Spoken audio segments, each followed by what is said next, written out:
தென்காசி மாவட்டத்தில் உள்ள குற்றாலம் மெயின் அருவியில் 2வது நாளான இன்று காட்டாற்று வெள்ளப்பெருக்கு ஏற்பட்டுள்ளது.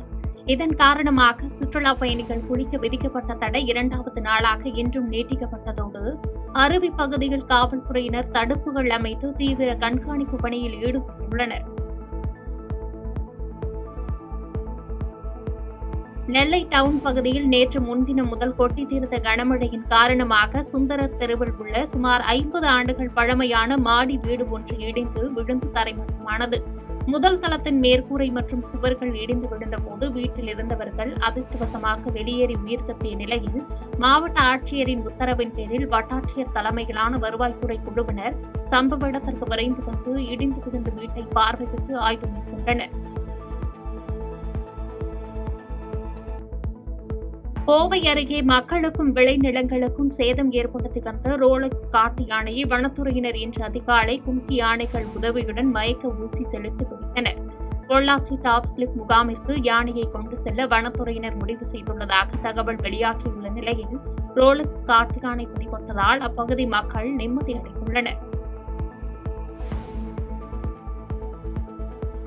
சென்னை மாதவரம் வடக்கு பகுதி செயலாளர் குழல் நாராயணன் ஏற்பாட்டில் சென்னை மாநகராட்சி பள்ளி குழந்தைகளுக்கு முதலமைச்சரின் காலை உணவு திட்டத்தின் மூலம் காலை உணவு தயார் செய்யும் மகளிருக்கு நலத்திட்ட உதவிகள் வழங்கப்பட்டது. மாணவர்களுக்கு காலை உணவு திட்டத்தின் மூலம் உணவு தயாரிக்கும் தாய்மார்களுக்கு சிறப்பு சேர்க்கும் வகையிலும் தீபாவளி திருநாளை முன்னிட்டும் பட்டுப்புடவை, பட்டாசு, இனிப்பு, அரிசி, ரொக்க பணம் ஆகியவைகளை குழல் நாராயணன் வழங்கினார்.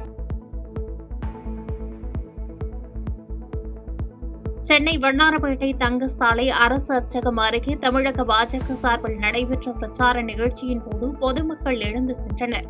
பாஜக மாநில தலைவர் நயினார் நாகேந்திரன் மற்றும் அதிமுக மாவட்ட செயலாளர்கள், பாஜக நிர்வாகிகள் உள்ளிட்டோர் கலந்து கொண்ட நிலையில் பாஜக மாநில தலைவர் நயினார் நாகேந்திரன் சென்னையில் ரவுடிசம், போதைப்பொருள் புழக்கம் ஒழிய திமுக ஆட்சிக்கு முடிவு வர வேண்டும் என்று பேசிக் கொண்டிருக்கும் போது பெண்கள் உள்ளிட்டோர் எழுந்து சென்ற நிலையில் சேர்கள் காலியாக காணப்பட்டது.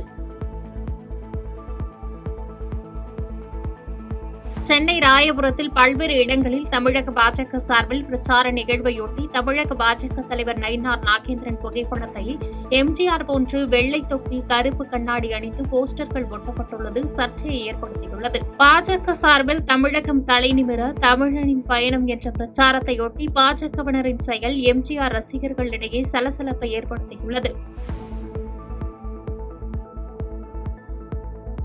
திருப்பூர் பனியன் நிறுவனங்களில் பணியாற்றி வரும் தொழிலாளர்களுக்கு தீபாவளி பண்டிகையை முன்னிட்டு 9 நாட்கள் விடுமுறை அறிவித்துள்ளனர். இதனால் நாளை முதல் 26ஆம் தேதி வரை திருப்பூரில் பனியன் நிறுவனங்களில் பணியாற்றும் தொழிலாளர்களுக்கு விடுமுறை அறிவிக்கப்பட்டுள்ளது தொழிலாளர்களிடையே மகிழ்ச்சியை ஏற்படுத்தியுள்ளது.